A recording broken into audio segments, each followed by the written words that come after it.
Hello दोस्तों, क्या हाल है। तारीख है आज 5 जून 2026।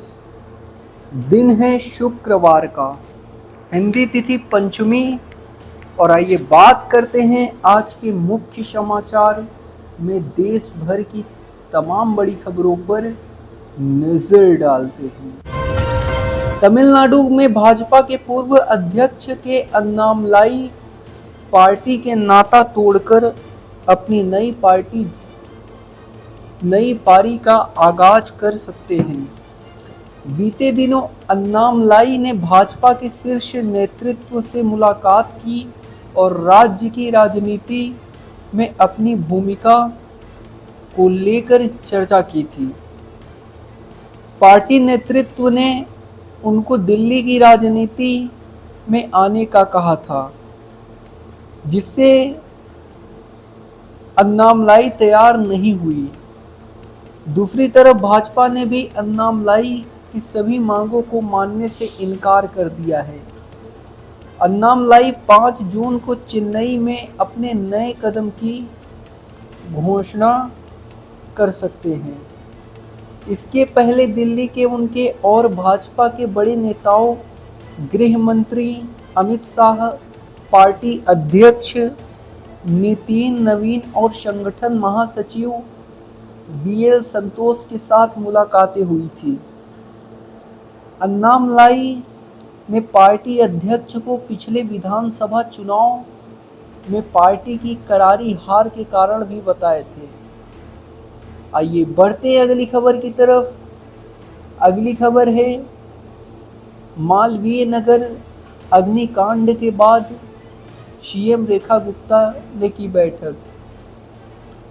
दिल्ली स्थित मालवीय नगर के होटल में आग लगने के बाद अब अलग अलग जानकारियां सामने आ रही हैं।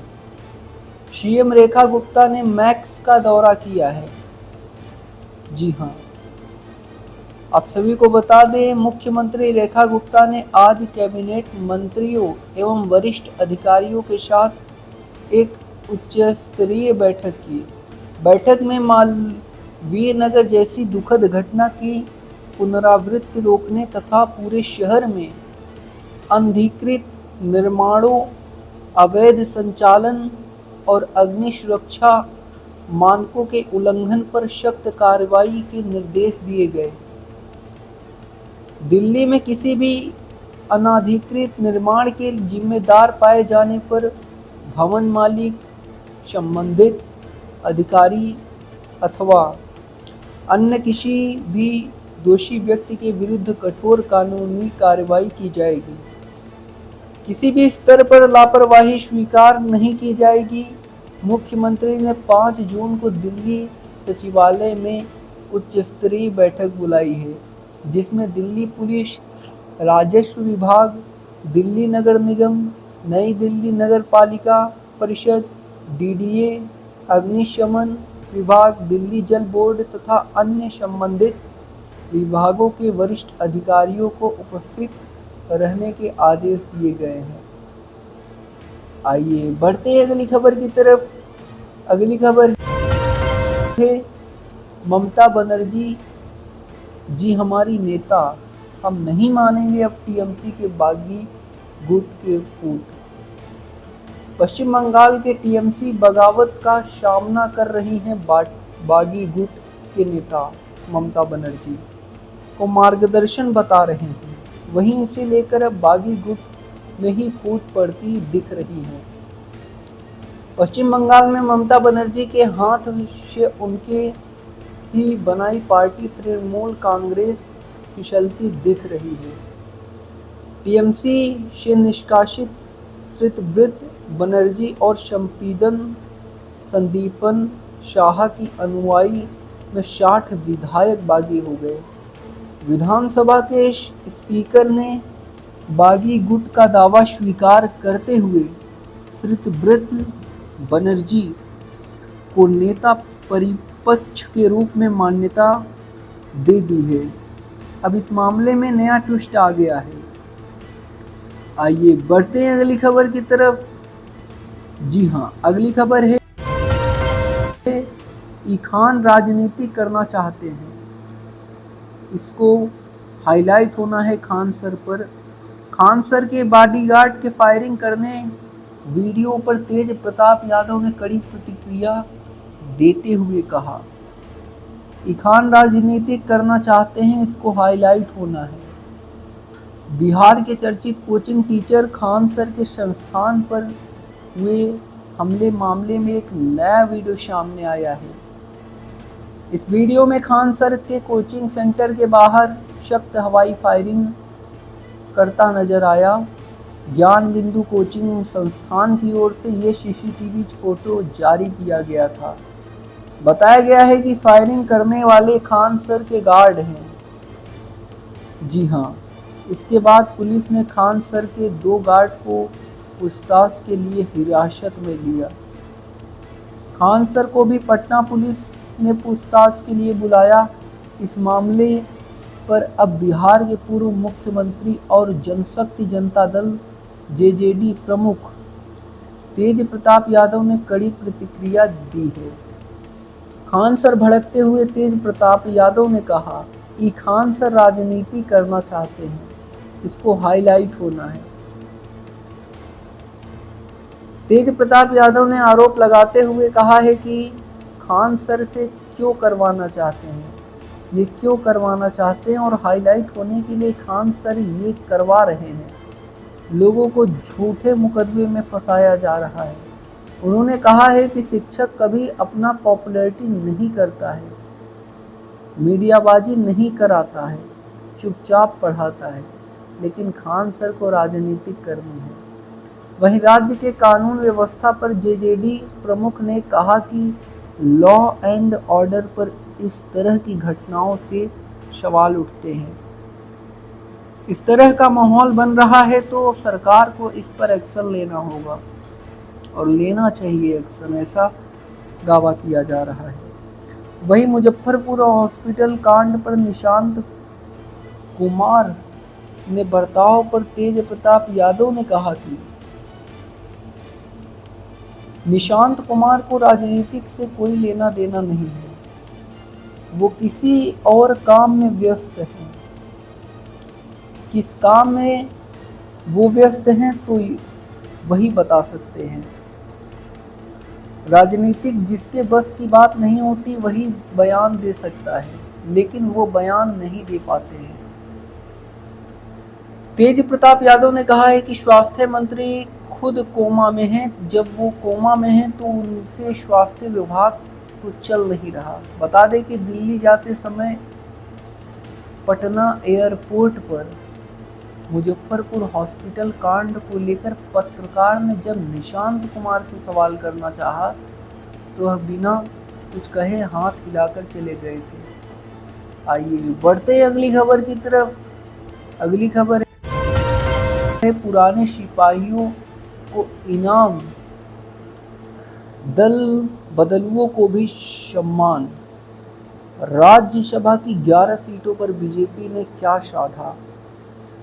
राज्यसभा चुनाव के लिए बीजेपी की 11 उम्मीदवारों की सूची सिर्फ नामों का ऐलान नहीं है, बल्कि पार्टी की बड़ी राजनीतिक रणनीति का संकेत भी है।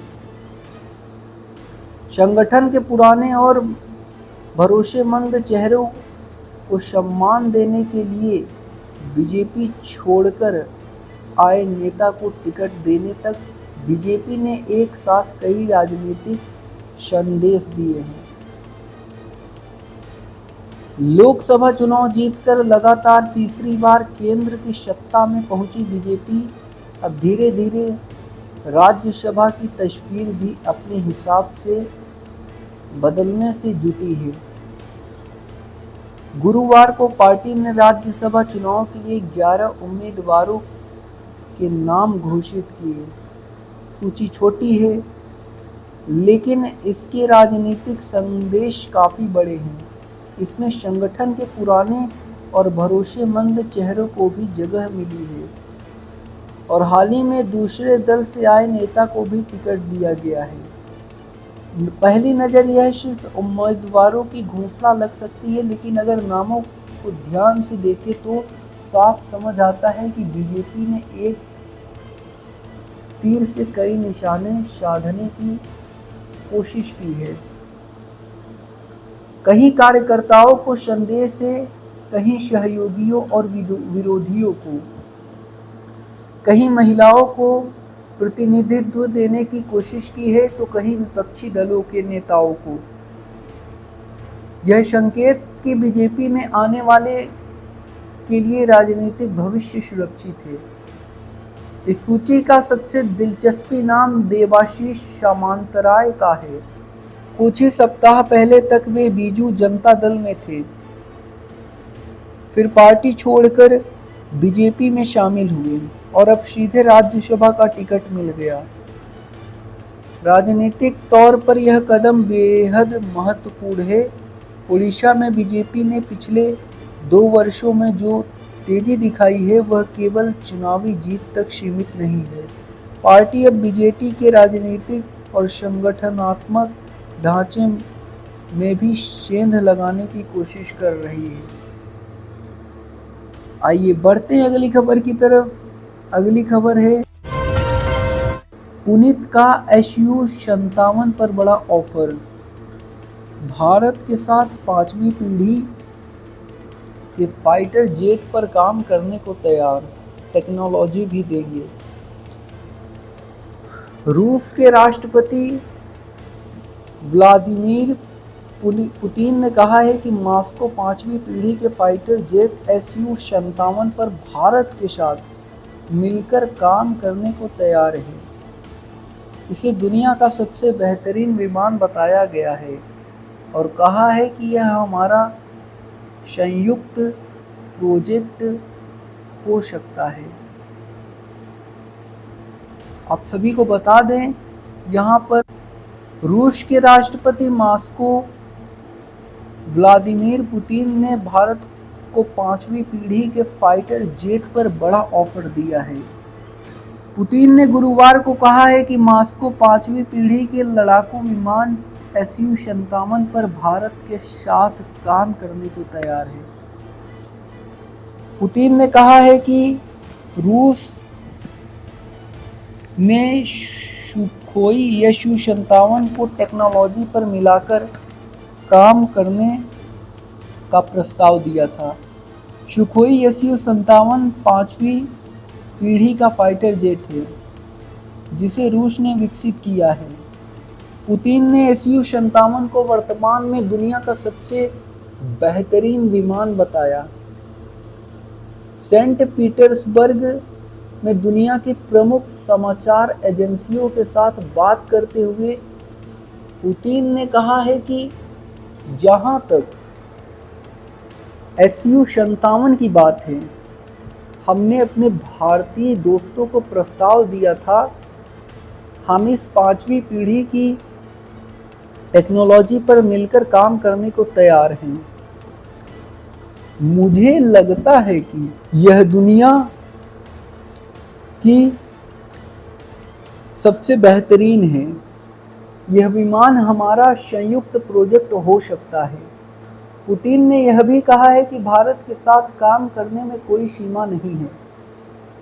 आइए बढ़ते हैं अगली खबर की तरफ। अगली खबर है यहाँ पर, उधर आया अल नीनो का अलर्ट, इधर सरकार ने दी बड़ा संकट। संयुक्त राष्ट्र की मौसम एजेंसी ने अल नीनो का अलर्ट जारी किया है। इसके लिए सरकारों से तैयारी रखने की अपील की है। उधर भारत सरकार की ओर से बताया गया है कि उधर भारत की संभावित संकट से बचने के लिए देश के पास दालों को पर्याप्त भंडार है। यह मुश्किल समय में कवच का काम करेगा।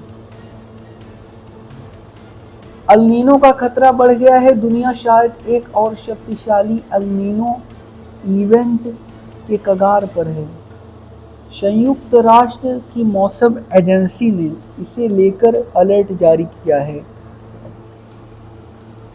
उसने सरकारों, व्यवसायों और समुदायों से अभी से तैयारी करने की अपील की है। इस बीच भारत सरकार ने अपनी तैयारियों के बारे में बताया है। एक टॉप सरकारी अधिकारी ने गुरुवार को कहा 43 लाख टन का रिकॉर्ड दाल बफर संभावित अल नीनो की घटना के कारण सप्लाई में किसी भी रुकावट या कीमतों में अचानक उछाल के खिलाफ रणनीतिक सुरक्षा कवच का काम करेगा। आइए बढ़ते हैं अगली खबर की तरफ। मुझे पीएम मोदी पसंद हैं, वह मेरे अच्छे दोस्त। डोनाल्ड ट्रंप की तरफ तारीफ। भारत अमेरिका ट्रेड डील पर भी गुड न्यूज। अमेरिकी राष्ट्रपति डोनाल्ड ट्रंप ने व्हाइट हाउस में पत्रकारों से बातचीत में पीएम मोदी की तारीफ की। उन्होंने कहा, मुझे पीएम मोदी पसंद हैं, वह मेरे अच्छे दोस्त हैं। इतना ही नहीं, अमेरिकी राष्ट्रपति ट्रंप ने भारत अमेरिका ट्रेड डील को लेकर भी अपडेट दिया। उन्होंने कहा है कि जल्द ही यह डील होगी। अमेरिकी राष्ट्रपति डोनाल्ड ट्रंप ने एक बार फिर पीएम मोदी की तारीफ की है। डोनाल्ड ट्रंप ने टैरिफ विवाद के बीच तारीफ कर कहा कि पीएम मोदी उनके अच्छे दोस्त हैं। उन्होंने भारत अमेरिका ट्रेड डील पर भी नया अपडेट जारी कर दिया गया है। जी हां, अमेरिकी राष्ट्रपति डोनाल्ड ट्रंप ने गुरुवार को भरोसा जताया कि वाशिंगटन और नई दिल्ली जल्द ही व्यापार समझौते पर पहुंच जाएंगे। उन्होंने प्रधानमंत्री नरेंद्र मोदी को अपना अच्छा दोस्त बताया और कहा कि उनके साथ उनके संबंध मजबूत हैं। दरअसल डोनाल्ड ट्रंप ने गुरुवार को व्हाइट हाउस में पत्रकारों की बातचीत के दौरान कहा, हम व्यापार समझौते तक पहुंच जाएंगे क्योंकि मुझे आपके प्रधानमंत्री बहुत पसंद हैं। वह मेरे अच्छे दोस्त हैं और हमारे बीच अच्छी बनती है, हमारे संबंध अच्छे हैं। हालांकि डोनाल्ड ट्रंप ने टैरिफ को लेकर भारत के खिलाफ बोला। ट्रंप ने एक बार फिर भारत की टैरिफ नीति की आलोचना की और कहा कि नई दिल्ली ने वर्षों तक अमेरिकी सामानों पर भारी शुल्क लगाया, जबकि उसे अमेरिकी बाजार में बेहतर पहुंच मिली।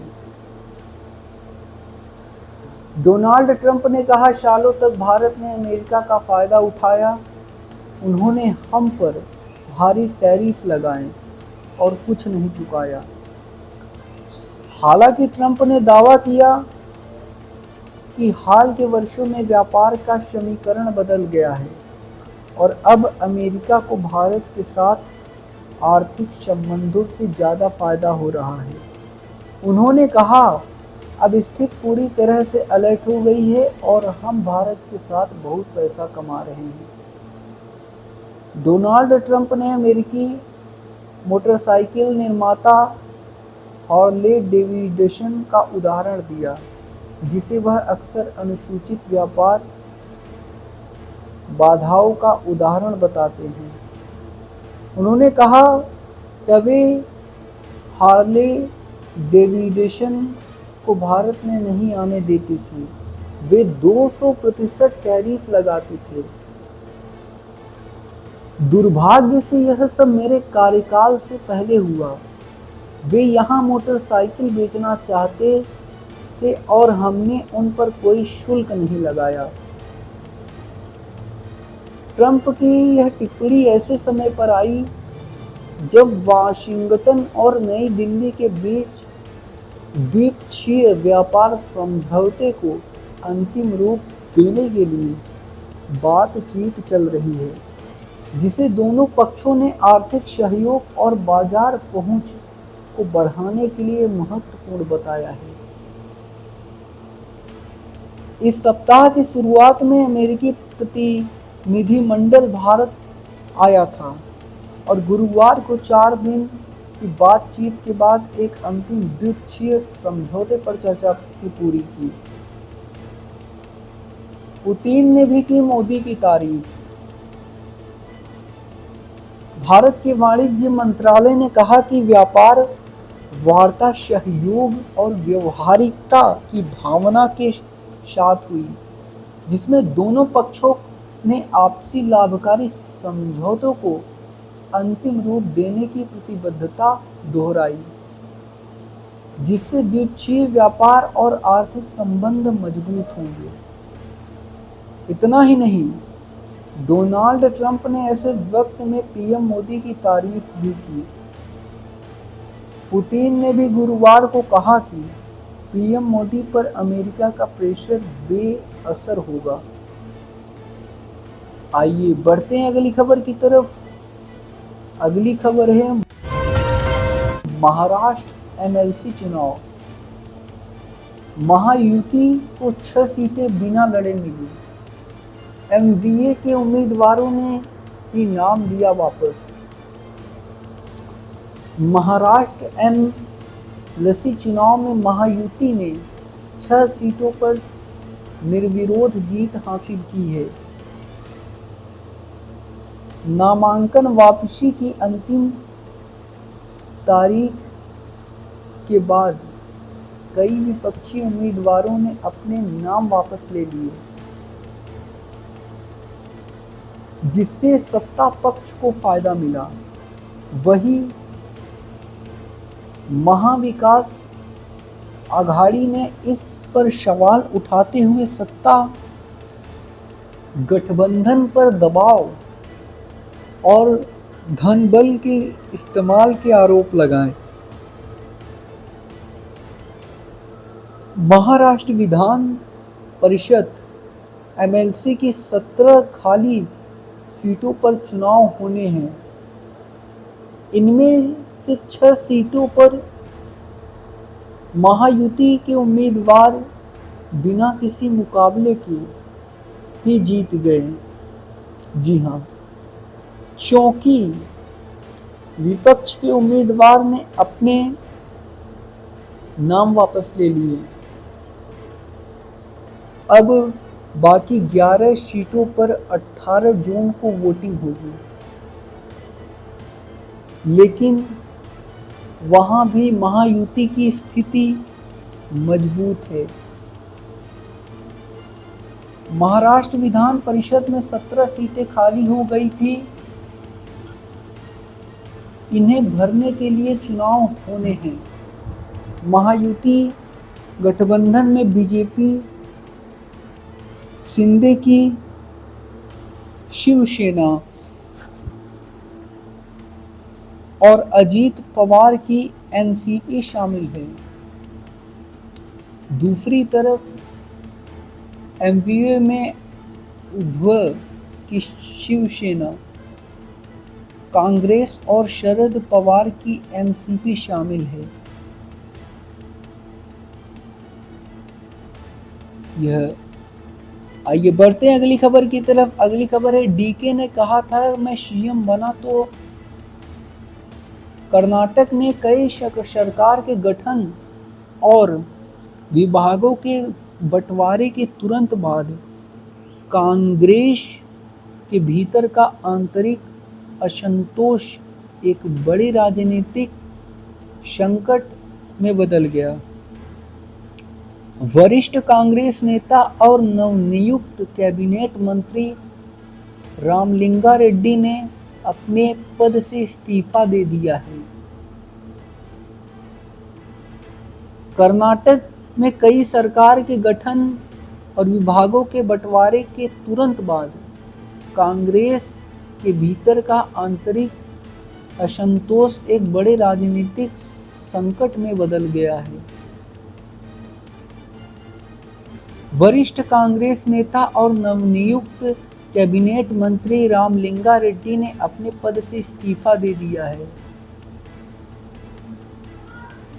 रेड्डी ने खुलेआम अपनी नाराजगी जाहिर करते हुए कहा है कि उनसे किया गया वादा पूरा नहीं किया गया। जिसके चलते वे यह बड़ा कदम उठा रहे हैं। हालांकि उन्होंने स्पष्ट किया है कि वे कैबिनेट छोड़ रहे हैं, लेकिन विधायक, एमएलए और कांग्रेस कार्यकर्ता के रूप में काम करते रहेंगे। प्रेस कॉन्फ्रेंस के दौरान रामलिंगा रेड्डी ने उपमुख्यमंत्री डीके शिव कुमार पर निशाना साधा। रेड्डी ने दावा किया है कि डीके शिव कुमार खुद मेरे घर आए थे और कहा था कि जब मैं सीएम बनूंगा तो मैं इस मंत्रालय को छोड़ दूंगा और आप इसे संभाल लेना। रेड्डी के मुताबिक शपथ ग्रहण समारोह से ठीक एक दिन पहले भी जब वे शिव कुमार से मिले तो उन्हें दोबारा आश्वस्त किया गया था कि बेंगलुरु से जुड़ा पोर्टफोलियो उन्हीं को मिलेगा। रेड्डी ने भावुक होते हुए कहा है कि मैंने कभी इस विभाग की मांग खुद से नहीं की थी, लेकिन मुझे बार बार इसका भरोसा दिया गया था। 2 बार वादा करने के बाद अब मुझे जल संसाधन विभाग दे दिया गया है। मैं इस फैसले से बेहद निराश हूं और इसलिए इस्तीफा दे रहा हूं। रामलिंगा रेड्डी ने अपने इस्तीफा सीधे मुख्यमंत्री को सौंपने के बजाय अपने एक समर्थक के जरिए मुख्यमंत्री के प्रधान सचिव को भिजवाया है। अपने त्याग पत्र में उन्होंने लिखा, मैं कैबिनेट में मंत्री पद देने के लिए आपका और कांग्रेस पार्टी का आभार व्यक्त करता हूं। हालांकि चूंकि मैं अपनी अंतरात्मा के खिलाफ काम करने में असमर्थ हूं, इसलिए मैं मंत्री पद से अपना इस्तीफा सौंप रहा हूं। कृपया इसे स्वीकार करें। राजनीतिक गलियारों में इस बात को लेकर भी चर्चा तेजी है कि रामलिंगा रेड्डी ने अपने त्याग पत्र में माननीय मुख्यमंत्री के रूप में डीके शिव कुमार को संबोधित किया, जो राज्य के भीतर चल रही अंदरूनी खींचतान की ओर इशारा करता है। हालांकि रेड्डी ने मीडिया से कहा है कि व्यक्तिगत रूप से न तो शिव कुमार से नाराज हैं और न ही सिद्धारमैया से।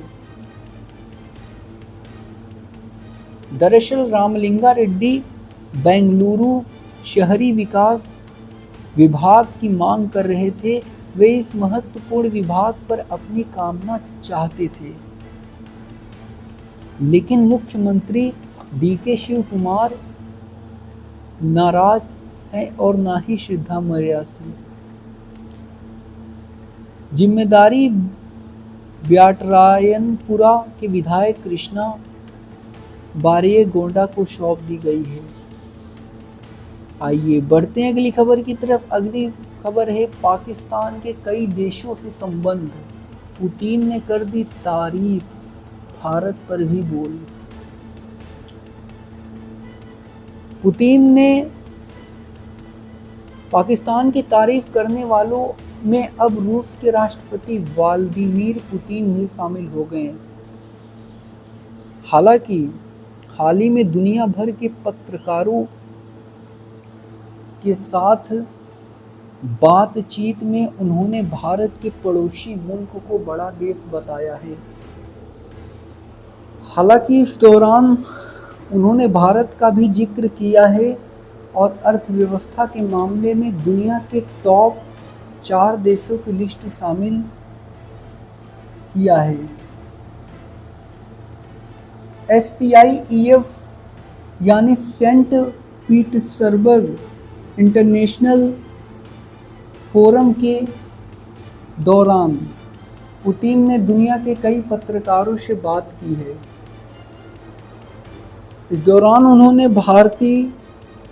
भारत, अमेरिका, रूस, चीन और पाकिस्तान समेत कई देशों से जुड़े मुद्दों पर खुलकर बातचीत की है। उन्होंने कहा है कि प्रधानमंत्री नरेंद्र मोदी की अगुवाई में भारत सरकार कड़ी मेहनत कर रही है, जिसका नतीजा सभी को दिख रहा है। खास बात यह है कि रूस को भारत के बड़े सहयोगियों में गिना जाता है। कार्यक्रम के दौरान एक भारतीय पत्रकार ने पुतिन से पाक को लेकर सवाल किया। उन्होंने कहा है कि आपके चीन और पाकिस्तान दोनों से अच्छे संबंध हैं, तो क्या आप सुनिश्चित करेंगे कि भारत के रक्षा के हितों को कोई भी नुकसान नहीं पहुंचेंगे? इस पर पुतिन ने कहा, हम सारी पेचीदा चीज़ों के बारे में जानते हैं और भारत और पाक की सीमा से जुड़े मुद्दों के बारे में भी जानते हैं। ये वीडियो आपको कैसा लगा साथियों, कमेंट बॉक्स में बताइएगा। और अगर ऐसी जानकारियाँ हर दिन के लिए जानना चाहते हैं न्यूज़ के तौर पर, चैनल को सब्सक्राइब ज़रूर कर लें। ये आप सब्सक्राइब करेंगे तो आपको बहुत सारी खबरें मिलती रहेंगी। धन्यवाद दोस्तों।